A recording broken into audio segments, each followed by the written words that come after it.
দ্বিতীয় ইস্যুটো হল যে Bodo Kachari welfare autonomous council 2020 27 জানুৱাৰী শান্তি চুক্তিৰ যি এটা দফা হিচাপে 5.1 দফা হিচাপে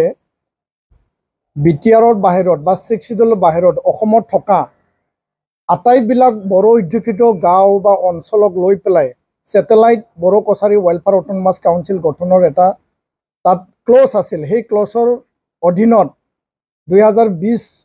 Bodo Kachari welfare autonomous council act 2020 আৰু 30 জানুৱাৰী 2021 অধিসূচনাৰ যোগেদি বা ৰাজ্যপালৰ অনুমোদনৰ যোগেদি গঠন কৰা হ'ল। ইণ্টাৰিম কাউন্সিল বৰ্তমান চলি আছে। আমাৰ দীৰ্ঘদিনীয়া দাবী আছিল যে সেই গাঁও বড়ো কছাৰী কাউন্সিলত গাঁও নটিফিকেশ্যন কৰিব লাগে, সমষ্টি নিৰ্ধাৰণ কৰিব লাগে, প্ৰায় 36টা 36 কনষ্টিটুৱেঞ্চি আৰু নিৰ্বাচন অনুষ্ঠিত কৰিব লাগে। সেই বিষয়টো লৈ পেলাই 2023 2 মে 2023 Binita Pegu secretary to the government of Assam তেখেতে এটা জাননী জাৰি কৰে, সকলো ডিষ্ট্ৰিক্ট কমিশ্যনাৰ বা ডিচি সকললৈ নিৰ্দেশ জাৰি কৰে যে 1547 গাঁও সমগ্ৰ অসমত 6 শিডিউলৰ বাহিৰত যিখিনি বড়ো গাঁও আছে সেইবিলাক ভেৰিফিকেশ্যন কৰি পেলাই গাঁও নটিফিকেশ্যন এডমিনিষ্ট্ৰেটেড এৰিয়া আৰু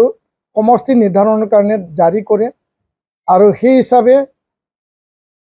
নিখিল বড়ো ছাত্ৰ সন্থা আৰু UBPও আমি একেলগে আলোচনা মুখ্যমন্ত্ৰী ডাঙৰীয়াৰ লগত আৰু ট্ৰাইবেল এফেয়াৰ্ছ মন্ত্ৰী ৰণোজ পেগু ডাঙৰীয়াৰ লগত আৰু যোৱা 9 আগষ্ট 2023 সেই সিদ্ধান্ত আমাৰ উপনীত হৈছিল যে সমগ্ৰ অসমত থকা বড়ো গাঁওখিনি 6 শিডিউলৰ বাহিৰত বড়ো কছাৰী ৱেলফেয়াৰ অটোনমাছ কাউন্সিলৰ অন্তৰ্ভুক্ত কৰিব লাগে।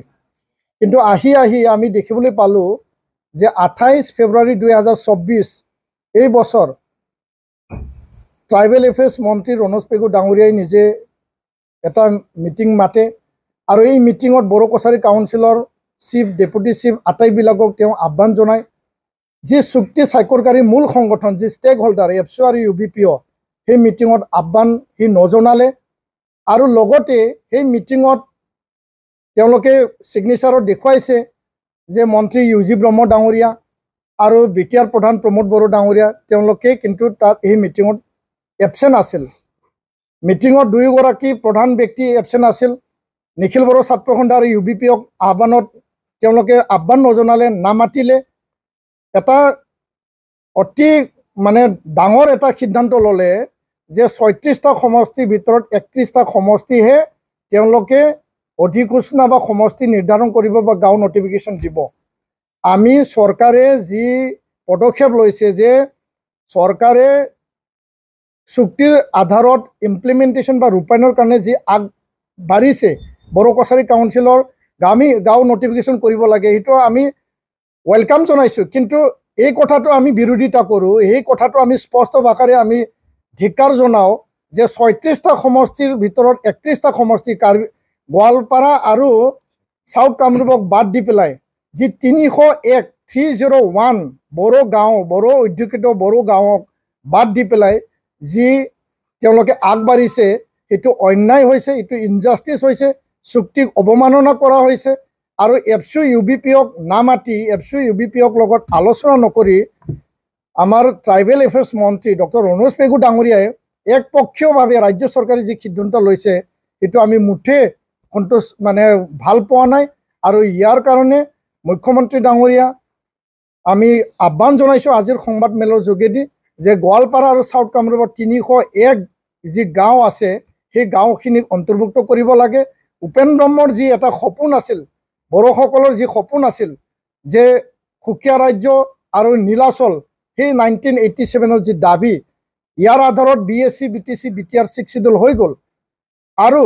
BTRৰ বাহিৰত থকা বড়োসকলক এটা কাউন্সিল, এটা অটোনমাছ নীলাচল অটোনমাছ কাউন্সিল নামাকৰণ দিয়া হৈছিল। আজি এই নীলাচলৰ জেগাত Bodo Kachari welfare autonomous council, আৰু এই কাউন্সিলৰ অধীনত আমি একেলগে থাকিম, সেইটোৱে আমাৰ সিদ্ধান্ত আছিল। কিন্তু এই সিদ্ধান্তক আজি ভাগ কৰি পেলাই BTR 6 schedule, Karbi Anglong Dima Hasao BTR চুক্তিৰ এটা প্ৰধান যি এটা ইয়াত MOS আছিল 6.3, সেই 6.3 মতে স্কুল যি বিদ্যালয় প্ৰাধিকৰণৰ কথা,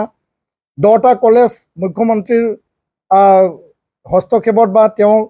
যি এটা ইনিচিয়েটিভত বিটিআৰত প্ৰাদেশিকৰণ কৰা হ'ল 16টা কলেজ এতিয়াও বাকী আছে senior secondary higher secondary high school ME আৰু এলপি সেই বিদ্যালয়বিলাক প্ৰাদেশিকৰণৰ আওতাত এতিয়ালৈকে অহা নাই যোৱা বছৰৰ 9 আগষ্ট 2023ত সিদ্ধান্ত লোৱা হৈছিল কিছু হায়াৰ ছেকেণ্ডাৰী হাইস্কুল আৰু কিছুমান বিদ্যালয়বিলাক প্ৰাদেশিকৰণ কৰা হ'ব বিটিআৰত বড়ো মাধ্যম অসমীয়া মাধ্যম দুয়ো মাধ্যমত প্ৰাদেশিকৰণ হ'ব বিটিআৰত বাহিৰত অকল বড়ো মাধ্যমত প্ৰাদেশিকৰণ হ'ব সেই কথাটো মাইনুটছত মুখ্যমন্ত্ৰী ডাঙৰীয়াৰ মাইনুটছ আৰু শিক্ষামন্ত্ৰী ডাঙৰীয়াৰ মাইনুটছত স্পষ্টকৈ তাত উল্লেখিত আছে বা লিখা আছে কিন্তু আজি বিদ্যালয় প্ৰাদেশিকৰণ প্ৰক্ৰিয়া বহুত লেহেমকৈ চলি আছে আৰু ইয়াৰ কাৰণে আজি আমি দেখিবলৈ পালোঁ যোৱা দুদিন ধৰি আমাৰ যিবিলাক অপ্ৰাদেশিকৃত বিদ্যালয় ভেঞ্চাৰ স্কুলৰ শিক্ষাগুৰু শিক্ষকসকল বা মেনেজিং কমিটিৰ তেওঁলোকে একেলগে পেন ডাউন কৰি পেলাই প্ৰতিবাদত তেওঁলোকে বহিছে আৰু এই প্ৰতিবাদত বহাৰ ফলত আজিৰ তাৰিখত ছাত্ৰ ছাত্ৰীৰ যি পাঠদান বা তেওঁলোকে যি শিক্ষা লাভ বা তেওঁলোকে ক্লাছৰুমত থাকিব লাগিছিল তাৰ পৰা তেওঁলোকৰ ক্ষয়ক্ষতি হৈছে আৰু যিমানে লেহেমীয়া হৈছে সেই বিদ্যালয়বিলাকত যিহেতু তাত মিড ডে মিল নাপায় তাত যিহেতু পৰ্যাপ্ত পাঠ্যপুথি নাপায় তাত যিহেতু ইনফ্ৰাষ্ট্ৰাকচাৰৰ ব্যৱস্থা নাই শিক্ষাগুৰুসকলে যিহেতু ৰেগুলাৰ দৰমহা নাপায় ছাত্ৰ ছাত্ৰী কমি গৈছে আৰু বিভিন্ন যিবিলাক মানে পৰিৱেশ যি বেয়া পৰিৱেশ সেই বিদ্যালয়বিলাকত এতিয়া হ'বলৈ আৰম্ভ কৰিছে তো ইয়াৰ কাৰণে সেই চুক্তিৰ অনুযায়ী বিদ্যালয় প্ৰাদেশিকৰণ মাধ্যমটো বচাই ৰখাৰ কাৰণে বা সেই অঞ্চলত ৰাইট টু এডুকেশ্যন এক্টৰ মতে যিহেতু বিদ্যালয় লাগে আমাক নিড বেচিছত প্ৰাদেশিকৰণৰ তাৰ কথা আছিল সেই কথাটো লৈ পেলাই ৰাজ্য চৰকাৰে গুৰুত্ব সহকাৰে লৈ মুখ্যমন্ত্ৰী ডাঙৰীয়া শিক্ষামন্ত্ৰী ডাঙৰীয়াই বিদ্যালয় প্ৰাদেশিকৰণৰ ব্যৱস্থাটো আগবাঢ়ি যাব লাগে আৰু যিসকল শিক্ষাগুৰুৱে পেন ডাউন প্ৰতিবাদত অংশগ্ৰহণ লৈছে তেওঁলোকক আমি আহ্বান জনাইছোঁ যে আপোনালোকৰ যি প্ৰতিবাদ আমি মানি লৈছোঁ শুনিছোঁ আৰু চুক্তি স্বাক্ষৰকাৰী হিচাপে এফচিয়ে এই দাবীক লৈ পেলাই চৰকাৰৰ লগত আলোচনাও কৰিছোঁ চৰকাৰক দাবী জনাই আহিছোঁ কিন্তু ইয়াৰ ফলত ছাত্ৰ ছাত্ৰীৰ ক্ষয়ক্ষতি হৈছে যাহাতে পুনৰ আপোনালোকে বিবেচনা কৰে আৰু চৰকাৰে অতি শীঘ্ৰে প্ৰাদেশিকৰণ বা স্কুল প্ৰভিন্সিয়েলাইজেশ্যনৰ বিষয়টো যাহাতে আগবাঢ়ে তাৰ কাৰণে আজিৰ সংবাদমেলৰ যোগেদি আমি দাবী জনাইছোঁ অট'নমাছ কাউন্সিলত আৰু এটা গ্ৰুপ ইয়াৰ পিছতো আকৌ চাউথ কামৰূপ আৰু গোৱালপাৰাক বাদ দি পেলাই আনটো এটা গ্ৰুপ কৰিব বিচৰাটো সেইটো এটা ডিভাইডেড হাউচত আমাক পৰিণত কৰা এটা পৰিকল্পনা সেইটো আমি মুঠেই ভাল পোৱা নাই আৰু ইয়াৰ কাৰণে বড়োসকল থাকিব বিটিআৰত বড়োসকল থাকিব কাৰ্বি আংলঙত ডিমা হাছাওত বড়োসকল থাকিব বড়ো কছাৰী ৱেলফেয়াৰ অট'নমাছ কাউন্সিলত আৰু ইয়াৰ ন্যায্যতা প্ৰদান কৰি পেলাই আগবাঢ়িব লাগে অন্যথা নিখিল বড়ো ছাত্ৰ সন্থাই আমি কেন্দ্ৰীয় চৰকাৰ আৰু ওচৰত আমি আৰ্জি জনাম যে চুক্তি যি আধাৰত ৰূপায়ণ হ'ব লাগে নেশ্যনেল কমিটমেণ্ট আৰু ষ্টেট কমিটমেণ্ট সেই কমিটমেণ্ট মতে চৰকাৰে কাম কৰা নাই সেই কথাটো আমি আৰ্জি জনাবলৈ বাধ্য হ'ম আৰু লগতে আমি গণতান্ত্ৰিক প্ৰক্ৰিয়াৰে আমি প্ৰতিবাদ কৰিবলৈ আমি বাধ্য হ'ম সেই কথাটো আজি আমি স্পষ্ট ভাষাৰে আমি কৈছোঁ 3 নম্বৰ কথাটো হ'ল বিটিআৰ চুক্তিৰ অনুযায়ী বিটিআৰত সীমা সম্প্ৰসাৰণ আৰু গাঁও অন্তৰ্ভুক্ত প্ৰধান এটা MOS আছিল আৰু এই MOS মতে 3.1ত আমাৰ অসমৰ মাননীয় মুখ্যমন্ত্ৰী ডাঙৰীয়াই যোৱা 2023 26 জানুৱাৰী গণতন্ত্ৰ দিৱসৰ দিনা তেওঁ ঘোষণা কৰিছিল যে আমি যিখিনি গাঁও জমা দিছিল যিখিনি লিষ্ট দিছিল 724 164 ৰেভিনিউ ভিলেজ শোণিতপুৰ বিশ্বনাথ আৰু লখিমপুৰৰ 9টা গাঁও আৰু 560 ফৰেষ্ট এৰিয়াৰ FRC ভিলেজ সেইখিনি আমি 724টা গাঁও আমি দিছিল ইয়াৰ লগতে 94 ডিসপুটেড ভিলেজ যোনটো 95 আছিল 2003 বিটিআৰত দক্ষিণাঞ্চলত থকা সেই গাঁওখিনি সোমাব লাগে আৰু ইয়াৰে ভিতৰত 60খন গাঁও তেওঁ ঘোষণা কৰিছিল যোৱা বছৰ 41 গাঁও অন্তৰ্ভুক্ত কৰা হ'ল বিটিআৰত ওদালগুৰি জিলাত আৰু যোৱা 9 আগষ্টৰ কেবিনেটত 19খন গাঁও পুনৰবাৰ কমিটমেণ্ট মতে কমিটমেণ্টৰ আধাৰত 60খন গাঁও তেওঁ সম্পন্ন কৰিলে কিন্তু আমাৰ গাঁও এতিয়াও 664 এতিয়াও সোমাবলৈ বাকী আছে আৰু কনচাৰ্ণ DC আৰু কনচাৰ্ণ সাৰ্কেল অফিচাৰ যোগেদি বাউণ্ডাৰী কমিশ্যন অসম চৰকাৰৰ অসম কেবিনেট আৰু মাননীয় মুখ্যমন্ত্ৰী সকলো চৰকাৰৰ যি এটা ব্যৱস্থা আছে ইয়াৰ যোগেদি 664 গাঁও অন্তৰ্ভুক্তৰ কাৰণে শোণিতপুৰ বিশ্বনাথ লখিমপুৰৰ 9খন গাঁও আৰু বিটিআৰৰ দক্ষিণাঞ্চলত যিখিনি বড়ো অধ্যুষিত গাঁও ইয়াৰ কাৰণে চৰকাৰে তুৰান্ত ব্যৱস্থা ল'ব লাগে আমি মুখ্যমন্ত্ৰীক আজি এই সংবাদ মেলৰ যোগেদি আমি আহ্বান জনাইছোঁ আমি এই কথাটো স্পষ্টকৈ ক'ব বিচাৰোঁ যে ইয়াৰ আগতে আমি এবাৰ সংবাদ মেল পাতিছিলোঁ আৰু এই সংবাদ মেলত শিক্ষামন্ত্ৰী ডাঙৰীয়াই নিখিল বড়ো ছাত্ৰ সন্থা আৰু বড়ো সাহিত্য সভাক 3বাৰ মিটিঙত মাতি নিজে মিটিং আয়োজন কৰি আৰু মুখ্যমন্ত্ৰী ডাঙৰীয়াৰ মাইনোটছ আৰু শিক্ষামন্ত্ৰী ডাঙৰীয়াৰ নিজৰ মাইনোটছৰ ওপৰত পৰ্যালোচনা আৰু ইয়াৰ সমাধানৰ সূত্ৰ ওলাব সেই কথাটো আমাক কৈ পেলাই আহ্বান জনাইছিল আহ্বান মতে আমি অংশগ্ৰহণ কৰিবৰ কাৰণেও দিছপুৰলৈ গৈছিল আৰু পিছতো আমি বাট চাই আছিলোঁ যেহেতু তেওঁ তিনিবাৰ আমাক আলোচনালৈ মাতিছিল কিন্তু তিনিওটা মিটিং তিনিওটা আলোচনা কোনো কাৰণ নোহোৱাকৈ তেওঁ কেনচেল কৰিলে আৰু কেনচেল হোৱা পিছত আজি 1 মাহ উকলি গ'ল আজি পৰ্যন্ত শিক্ষামন্ত্ৰী ডাঙৰীয়াই বড়ো মাধ্যমৰ বা এই যে ক্লাছ 12লৈকে মাধ্যম এতিয়া চলি আছে স্কুল প্ৰাধিকৰণৰ বিষয়টো চুক্তিত লিপিবদ্ধ কৰা আছে সেই বিষয়টোলৈ তেওঁ এতিয়া কাণখাৰ দিয়া নাই কি কাৰণত কাণখাৰ দিয়া নাই আমি নাজানো কিন্তু তেওঁ দায়িত্বশীল এজন মন্ত্ৰী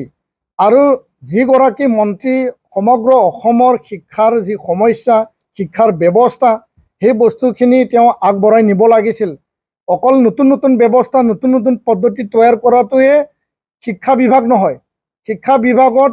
কি চলি আছে শিক্ষামন্ত্ৰী ডাঙৰীয়াই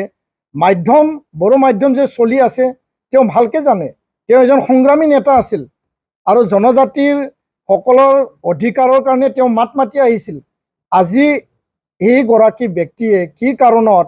মৌনতা অৱলম্বন কৰিছে 3বাৰ আমাক মিটিঙত মাতি তেওঁ আকৌ মানে কোনো জবাব দিয়া নাই আৰু কোনো পদক্ষেপ লোৱা নাই আমি আচৰিত পাইছোঁ আৰু তেখেতৰ পৰা আমি এই আশা কেতিয়াও কৰা নাছিলোঁ আৰু ইয়াৰ কাৰণে আজি শিক্ষামন্ত্ৰী ডাঙৰীয়া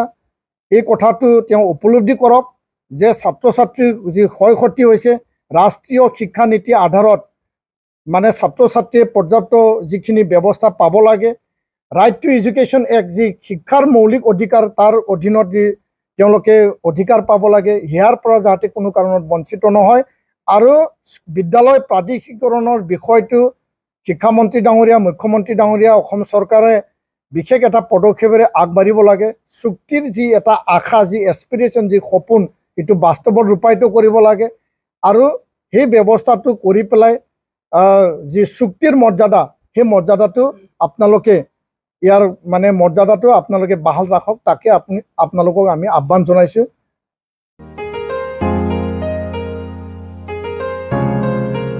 मोनसे फोसावथाय नोंथांमोननि थाखाय मोनसे गोजोनथाव खौरां लानानै फैदों अदालगुरि जिल्लानि सिङाव थानाय डिमाकुसि बरंगाजुलिनि पिपल हलियाव लानानै फैदों नोंथांमोननो लेब्रा मुंनि गंसे गोदान रिजर्ट नोंथांमोना बे लेब्रा मुंनि गंसे गोदान रिजर्टखौ तामुलपुर रडनिफ्राय फैब्ला सुख्लाय ब्रिजनि आगदा आरो अदालगुरि रडनिफ्राय फैब्ला सुख्लाय ब्रिजनि सिगाङाव आगसिथिंजाय मोननो हागोन